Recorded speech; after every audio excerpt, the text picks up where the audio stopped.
I'm staying at an Airbnb in Utah, and I found this cool knife set that I thought you might like to see before you buy. The brand is Cuisinart, and I just washed it off, so sorry it's a little wet.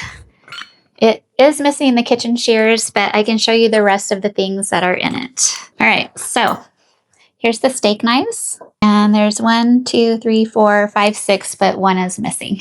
They seem really sharp. Here's what they look like up close. So 6 steak knives. Oh, that's a little one.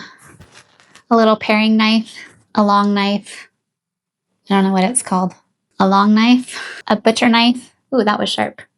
That touched my finger. Here's what the handle looks like, ergonomic. And there's a knife sharpener. And the holder is black, which I think is really sleek. And another butcher knife, serrated knife, perfect for tomatoes or bread. And another paring knife. This is a great little set. I'm happy I came across it. I hope this helps.